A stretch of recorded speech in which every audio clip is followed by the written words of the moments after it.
Hey, good morning, everybody. How we doing this morning? So, this is gonna be my rant. We're gonna talk about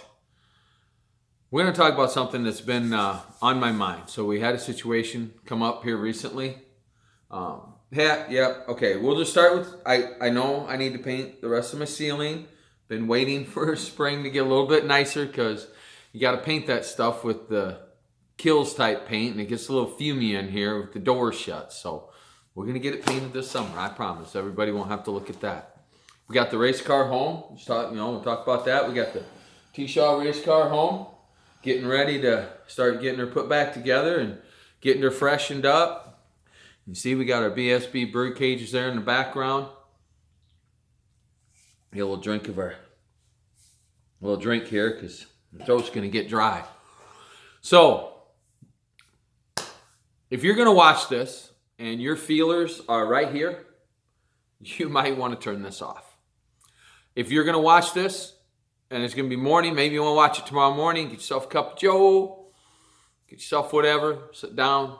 This isn't going to be a short video. If you're going to watch this at night, eat supper, watch it, whatever. I can't promise that I might not have a cuss word or two in here when I get passionate about things, and sometimes when I get really, really passionate, I might cut loose with one, but I'll try my best not to. But so let's dive into it. So this has been on my mind for a couple weeks, and it involves drivers, it involves fans, it involves sanctioning bodies, track promoters. I hope every one of you listens to me, and at least listens to me with an open mind. So a lot of this started playing in my mind when I listened to the Rigsby Report podcast with Doug Bland. And if you don't know who Doug Bland is, you really need to go figure out who Doug Bland is and what he meant to late model racing. His vision back then and what he saw our sport could be, still hasn't reached that yet. We're going to get into some of that. But what we're going to start with is we're going to start with drivers. 4 years now, we have done a huge disservice to our sport. I'm saying a good majority of you, and I'm sorry, I'm calling you out, you've done a disservice to our sport when it comes to sponsorships. It is no longer, never has been, about just putting a sticker on a car and driving around on a racetrack. Back in the 80s, yes. But so much has changed since then when it comes to that. So here's where this starts with. Here's where this comes from with me. So I contacted a potential sponsor. Now I'm going to say this. I knew them, okay? And I knew that they were on a car previously, and I hadn't seen them. So I was reaching out to them to find out, did it not work for them? What could I do something for, could I do it better for them? So when I called them and, I said, hey, I want to show you my proposal, my 14-page proposal. I want to bring that up, my 14-page proposal. We'll get to why I said that. And they said, sure. They looked at it. We talked about it, and we were going to do a deal. And it was pretty good. It was a pretty good one. And right up until I got the objection. Okay, the objection. Little quick sales tip for all of you that don't know a damn thing about sales. There's always an objection. Very, very, very few people are ever going to buy something just because you said to buy it. They're going to come back with a reason why they shouldn't buy it, why they don't want it. That's referred to as an objection. So we'll cover that right away. So they come up with the objection, and the objection is this. Can you guarantee me that 10 to 15 racers aren't going to come through my door and harass my business and just, come in here like it's fucking charity? And I'm like, okay. I said, tell me what happened. Tell me what happened. So they were on that car. They had another racer come in who they knew, comes in, and this is kind of how it went down. Comes in and says, hey, I saw you on so-and-so's car. How come you don't sponsor me? Simple response from the business was, you never asked. Pretty good reason, right? Hey, you never asked. What comes next is absolutely astounding to me. Absolutely astounding to me. Well, I mean, I need money for my car too. I need money for my car too. You've got to be fucking kidding me. That's the best you could come up with? Listen, number one, you should never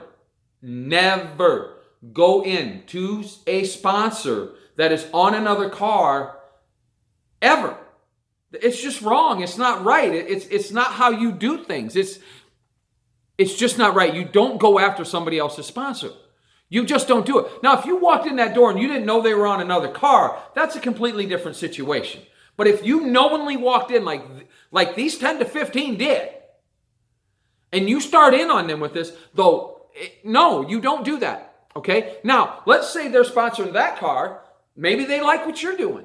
So they call you and they say, hey, we're interested, do you have a marketing program? What do you do? We'd like to get our name on your car. They talk to you. You didn't go after them. That's a completely different situation. I'm talking about the situation where you knowingly go into somebody's sponsor, try to basically steal them. I mean, you're taking money from that person. And look, this isn't the first time this has happened. But what astounds me the most is that you walk in there with an attitude like you got a sign, like you're sitting at the corner by the mall. Race parts needed. Down on my luck. I mean, what are you going to do for them? What are you going to do for them? Hey, give me money. If that's what you want, then go do that. Hey, get yourself a sign. Go sit out there by the mall and rattle a tin cup or something and see how many people want to help you. I'm serious. But stop walking into businesses or any organization or anything with the attitude that it's charity. Look, I know how many of you I know that will go and drop $400 at a casino like it is nothing. You'll drop $2,000 on a shock package because, so-and-so's running these shocks and, I bet if I get them, I'll be a winner. So you'll go do it, but you won't spend $200 on a marketing program to help you learn how to market yourself better. You won't spend $50 on an audio class where, you just sit and you listen to it and they take you through sponsorship things. Winning Motorsports Marketing, which is run by Kate Dillon, has put together a phenomenal program. Look, I did it. I spent a couple $100. You bet I did. You bet I did. And you know what? I got that back times 5 already. Back, $200 investment, back times 5 already. Okay? But here's the thing. You got to put in the work. Now, did you hear me talk about a 14-page sponsorship proposal? Did you hear that in the beginning? We're going to get to that right now. We're going to get to that right here. Okay, when I go in and I talk to a business, I'm not talking about putting their name on my car. I'm talking about so much more. Let me give you guys, I'll tell you what, we'll take you back to about the late 90s, early 2000s. Those cars up there, 2000, 2001, those two cars, 2002, we didn't have them no more, but in those years, so here's what I did. I lived up in Minnesota, went to a local radio station, 103.5, 103.5, The River. What I did was, they sponsored me. You want to know what they gave me? They didn't give me any money. Nothing, no cash. No cash. So what they gave me, though, was they gave me radio spots. I think it was 6 or 8 30-second spots per month. So I get 2 to 3 a week I could run. What I did with those was I gave them to the other sponsors that were on my car. Now, the radio station loved it. Why? Because after a month of running those, they could go see those businesses and say, hey, we've been running those ads with Tommy Belmer.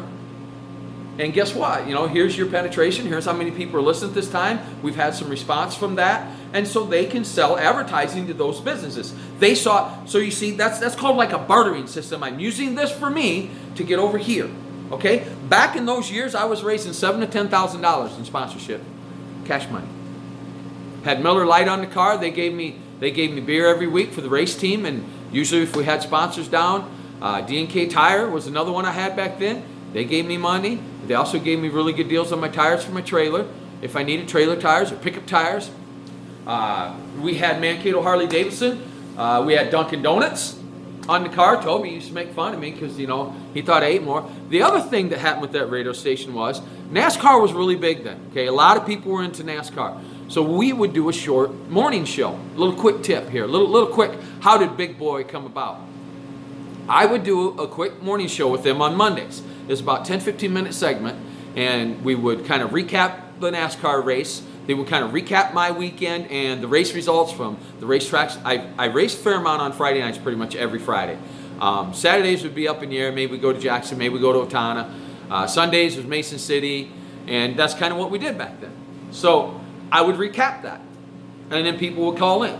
Well, what happened is my then wife, who used to call me, you know, she called in. She said his nickname is Big Boy. Here we go. Now we're Big Boy. That's how it happened. But that's how I did it. But I didn't go in there with the, you know, when I walked into Mankato Harley Davidson, I didn't go in there with the attitude of, oh, my car needs money too. I went in there and I laid out a very specific marketing plan for them. I showed them I was going to give them radio advertising. I showed them how this car was going to be in parades. I was going to let them set the car out in front of their business. At that time, I was also doing a reading program with a local school over in Medelia, Minnesota, where I would go over and we would read to the kids. They had a race to read program. There was a lot of visibility. Okay? It wasn't about, I'm going to put your sticker on my car and I'm going to drive in circles. It wasn't that. I did so much more for them. Okay? Now, I can tell you that type of thing isn't going to work today. You know, radio isn't where it's at. Social media is, just like I'm talking to you. Okay? That's why you should get with Winnie Motorsports Marketing so she can help you navigate how to use social media to help you. Look, if 16-year-old girls can start a business doing makeup tutorials on YouTube, you don't think you can't get some sponsorship for your race team without having to go in and act like it's charity? It's not charity. You need to do something for that money. You need to do something. You need to show them a plan. You need to have a plan. You need to have a nice proposal. You need to talk all about what you're going to do for them, not what they can do for you. What you're going to do for them. Okay? That's important. That is what's important. When you walk into that business and you start with, you know, oh, I see you on so-and-so, how do you know what the transaction was? How do you know what do you even know what the transaction was? Probably not. Unless someone told you. I tell you, I never tell anybody. I keep that stuff, that's between me and the person that's on my car, part of my team. I got some people that help me. They don't want to be on the car. It's quiet. You know why? Because they don't want that exact same thing I just talked about, because they've done that before. Okay? Now, let me give you an example. Okay? I think I can do this, and I don't think this individual is going to get upset. Snyder Auto Glass. I put Snyder Auto Glass on my car. There is zero money that transpires. Zero. There's no money given. Nothing. Okay? I've known him since we were kids, like this high, playing football in the lot next to my house. His oldest brother and I were roommates. I've known that family my whole life. He's on my car because they're like family. I'm just doing it to help, you know, if I can get him a little exposure, great. But you know what I do get? If I need a windshield, I kind of go to the top of the list of getting it replaced. When I'm at the races in Boone, and he has the cool tire demon machine, and he's got all the stuff, he's got the tub and everything, and I want to wash my tires, and I don't have to drag them all the way down the other end of the pits to the muddy swamp hole and wash them, and then drag them all the way back. No, I just walk over to Bub's, I use his wash tub and everything, I clean my tires, and usually I clean his too. Hey, he goes on the car.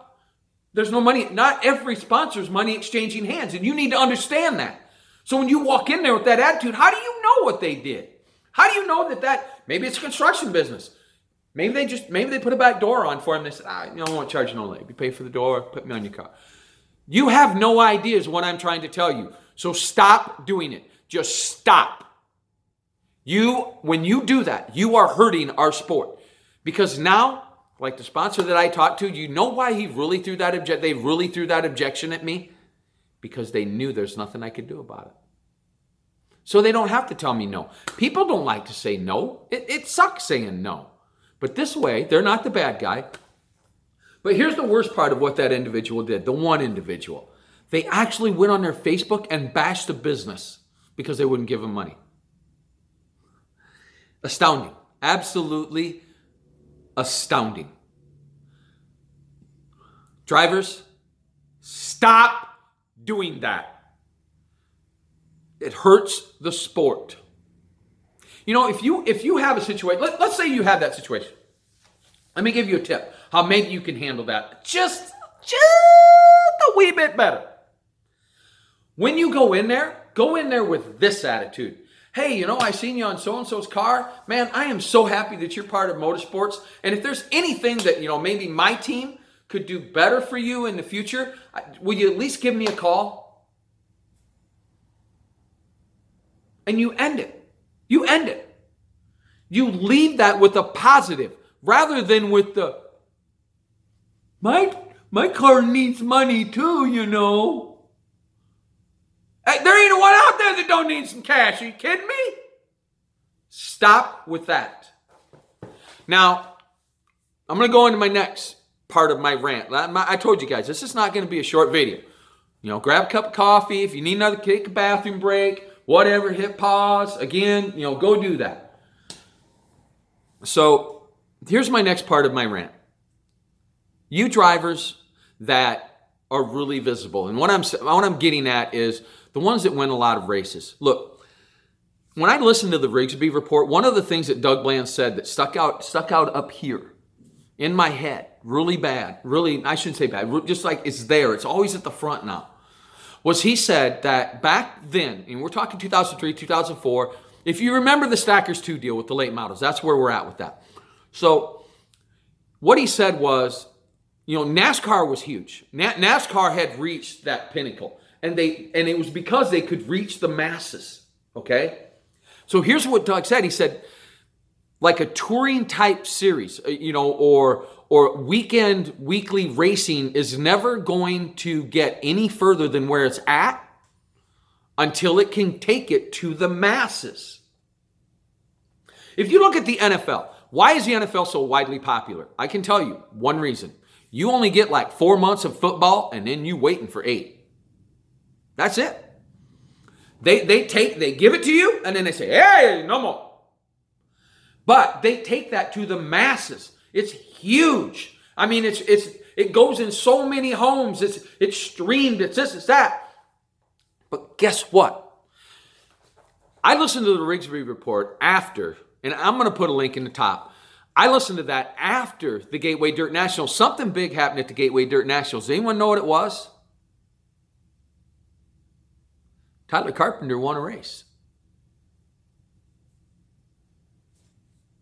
Not a big deal, right? I mean, somebody's going to win, right? No. Here's what's big about Tyler Carpenter winning that race. When he won his qualifying feature, and he talked about his niece and that situation with her and the insurance company and needing that surgery, something big happened. Something big happened. And here's what happened. Suddenly, a few weeks after that, they had raised quite a bit of money. It is like a couple $100,000, I think, to help her get the surgery. Surgery's like $2 million. I don't remember all the numbers. I just remember the gist of what had taken place. But here's what happened. All of a sudden, that insurance company decided they were going to give that little girl that surgery. Can anyone guess maybe why that would happen? I can tell you why. Because suddenly, on social media and all these avenues, that insurance company was getting railed big time. Why? Because a lot of people watch the Gateway Dirt Nationals. Social media took what would have been just another race, just another weekend for those of us that follow racing like we do. We knew about it, but it took it to other parts of the world. It took it to other parts of it. And what it did was it got it to go mainstream. And it put pressure on that insurance company. Pressure they didn't want. Now, granted, I'm not advocating bad publicity all the time, but what I'm saying is that we took our sport for a brief moment. Tyler Carpenter took a hammer to the glass ceiling and said, no more. And we broke through. And that is big. And I'm going to tell you why that's big. And I'm going to tell you why this is why I'm ranting about this today. Because the future says we can get some of that corporate money that we have so long needed at a weekly level again. Back when NASCAR was part of weekly racing you guys have heard me talk about this. Back in the 90s, 2000s, I can go to Performance Bodies right now. And you can go on the wall, you can see the check, Jeff Ike, regional point winner, $42,000 in 2001. $42,000 in 2001 for a championship. Why? Because Winston was part of NASCAR. That's why. Big corporate money. Okay? Now, we all know what happened and why they had to pull back. I bet you they'd still be part of NASCAR. But here's the thing. Here's what you got to think about, okay? You got to think about this. You got to stop thinking about my little world here and start thinking about bigger. These cars ain't getting any less expensive. And if you think that that somehow they're going to, you without sanctioning bodies making some humongous rule changes, it's not going to happen. Because the technology is swarming into this sport like you wouldn't believe, and it's only going to get worse when that Gen 7 car lands next year. Mark my word, 2 years from now, these race cars are going to be works of art, okay? I know chassis builders are already starting with some of the processes that are going to actually, there's always been inconsistency in chassis from one to the next. And they're starting to close that gap because they're using various methods to close that gap. Well, you use those methods, it makes the cars go up. So we need these sponsors in our sport. Look, Lowe's, I believe, was an $18 million sponsor for Jimmy Johnson. And when they pulled out, they're not going to stop spending $18 million. They're not. Because here's why. Here's what you need. Here's how you need to think about this. Every day somebody is born. Hundreds of people are born every day, right? What is it? Well, that's potential customers to your business. So when you're a company like Lowe's, you know that I have to stay relevant. And if I don't stay relevant and I don't stay out there and I don't stay, in front of public eye in some way, shape, or form, I'll disappear. Kmart went under because they thought, well, we don't need to just keep advertising. We're Kmart. We got the blue light special. Everybody will just come. And then Walmart came in and said, no, they won't. And they ran an aggressive campaign of advertising and all that. And they put themselves at the front. And then Target realized, we're falling behind. So they started. So they kind of climbed their way back up. My point is these companies know that. They're still going to spend that money. They are. So here's where I come to you drivers that are, say, up at the upper top. I listen to the Dale Jr. download a lot. I love it. I have such a newfound respect for that kid. I call him kid because he's younger than me. His level of knowledge about race cars is astounding to me. I never realized that he was that in touch with race cars. But what I love the most is when these guys come on like Rick Mast and Rusty Wallace and the many that he's had on there, and they talk about his dad. Dale Earnhardt understood something about the sport of racing. And I'm going to let you guys in on a clue that I think he understood but never talked about. So the thing about racing is there's always someone at the top. There's always someone that you are aspiring to chase. I can go down through the years, a list of, take late model guys. At one time, Billy Moyer Sr. was the guy. I mean, if he showed up, you had to beat him. Period. If you're going to win, that's the guy you're going to beat. And then a guy by the name of Scott Bloomquist came along, and he started challenging him. And I can go down the list. Right now in IMCA Modifieds, that's what I race. That's what I know a lot about. Ricky Thornton Jr. is the hottest thing going. He is. There's no doubts about it. Dude is a wheelman, straight up wheelman. Richie Custon, another guy. He's winning a lot of races in a modified. Joel Rush had a breakout year last year in the IMCA Modified ranks. Here's the thing, though. And here's why I bring this stuff up. When you guys are at the top, you need to remember one thing that Dale Earnhardt understood. And you listen to guys like Rick Mast talk about what Dale did for them. Or he helped me get in this ride. He helped me do this. He helped me do that. If you watch that thing that Fox ran a couple of years ago with Jeff Gordon about it was called Unrivaled. It was a documentary they did about the Gordon Earnhardt thing. You know what them two understood? You want to know what they understood? They understood that if we don't build our sport, we are the spokesperson for this, and if we don't build it, it'll go away. So what I'm telling you is, if you don't look back and say, hey, if I don't have a full field of cars to race against, there's nobody in the stands. Nobody wants to watch 5 cars go around on the racetrack for a feature. They just don't. And that is not exciting. That's a heat race. That's a qualifying. No. If we're going to dole out, say we want to get a good regional tour going and you want people to spend $20 a ticket, $25 a ticket, you better have a field of cars. So what I'm telling you is these guys are at the top. Some of you are really, really, really bad at interviews. You're really bad at thanking people. You're really bad at just even mentioning them. I watched a lot of interviews over this winter because when I decided to do the Winning Motorsports Marketing, one of the things I wanted to do is I wanted to watch. So I started watching more clips, more this, more that than I normally do. Let me see. My favorite one of all time. I'm not going to name anybody. I'm not here to call you out. But if you know this is you, just stop and think about what I'm saying. Driver just won, I forget, it's qualifying feature, heat race, something. They're interviewing him. Comes up to the driver and literally, you take the announcer takes the little, Jerry Van Sickle takes the golf ball. It wasn't Jerry, but I'm just an announcer. I can't remember who it was. Literally takes like the golf ball, puts it on the tee, hands him the club, and really shows him how to drive it out of the park. Gives him the complete opportunity to thank anybody on their car. And this is how it went. Yeah, I'd like to thank everybody that helps me. You know who you are. I don't know who they are. I have no idea.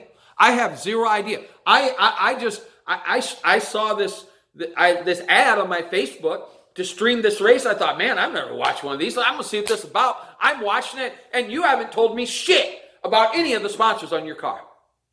I don't know. What does that business do? I don't know. I have no idea. I want to thank the guys that helped me. You know who you are. Are you kidding me? You can't do it. Look, I know not everybody is good at being on camera. But you got to practice it. You got to practice it. You have to practice it. If you ever see me driving in my truck, you're going to see me sometimes doing it because I practice it so that when the moment comes, I can do it. I don't have to turn around and go, yeah, I'd like to thank, performance bodies, T-Shaw race cars, Alive and Running. Hold on, I got to go clear to the back. No, you damn well better know who's on that car. Look, guys, it's not that hard. In fact, you don't even have to do it shamelessly. A lot of times I've watched these announcers set it up for these racers to take them, hey, Tommy, man, that was a great race tonight. You and Corey just really battled there. Take us through that last lap. Well, I'll tell you what, Jerry, we took that white flag going down to 1 and 2. I'd seen lap earlier that down there on the bottom of 2, the track's looking really tacky. So I got that T-Shaw race car. I lined it up for that corner. What I did was I made sure that, my BSB bird cages were indexing perfectly into my Swiss springs as I entered that corner because I knew I needed to be able to pivot that car and just hit that spot and get that run off him on 2.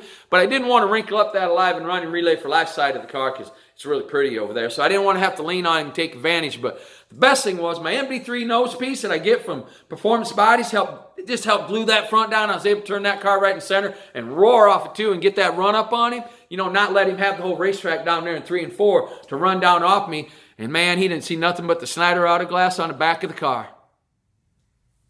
It's not that hard, guys, but you got to practice that. That all flowed off my tongue because I've done it. I practice it. And I look in the mirror and I smile and I do all those things. Look, I get it. You win a race, you're excited, man. I've won races. It's exciting. But you have to remember, these people are counting on you at that moment. That is your moment. That is it. That is your chance. Don't squander it. When you squander it, you make it bad for everyone. And here's why. Let's say that somebody got Lowe's to sponsor them, and they're a nationally touring driver, okay? And Lowe's is sponsoring them, and they're doing a crappy job. They're not doing a very good job. They don't ever thank him on their social media. They don't ever thank him in interviews. They just took the money and ran. Stuck a sticker on the car. Look, ain't it pretty? They didn't do nothing for it, okay? So then a guy like me, Tommy Belmer, who maybe I'm going to be a regional guy. Maybe I figure, okay, I can follow the Dirt Knights Tour, and I'd really like to go up and do that Dakota thing once. So I go talk to Mills Fleet Farm, and I'm talking to them. And they see interviews from this guy who has Lowe's, who does a crappy job, and their first thought is, I don't want part of that. You guys are bad. It transcends, guys. It transcends. Is what I'm trying to tell you. When you get the bigger corporate money to come in, okay, it helps bring some of the lower regional money up. It transcends because they want to be part of it. Most of these companies today have an actual social media department that focuses on trends, focuses on what they're seeing, and that's how a lot of these people, become influencers on Instagram, YouTube, all these things, okay? That's how it happens today. That's why you should join Winning Motorsports Marketing so that you can go through that course and learn how to navigate these. Holly Henry, I'm going to tell you, you want to know about branding? She knows how to brand. She knows all about branding because she's done a phenomenal job of it herself, okay? As racers, I feel we have an opportunity right now that we didn't have back in early 2000s. Back when I was doing really good with getting sponsorship money, I didn't have this right here. Look, not every video you do is going to go viral, and the odds of going viral are very, very slim. But this is where it starts. This is where it's at. You have to do better at it. Do you know how many posts I've seen over the past few weeks? Yeah, got the car loaded up, headed out. Not a single company tagged. Nothing. I mean, nothing. Not a one post. You guys can go back to my post from a year ago, 2 years ago, 3 years ago. Maybe not 3, but at least 2 where I'm tagging the businesses. They know. They know what's happening. They know what's going on. They know that, hey, Tommy Belmer's talking about me. When we did our first half and half wrap, like I've done the past few years, we got some various cars up there that are wrapped like that for Alive and Running and Relay for Life, trying to bring awareness to those two groups.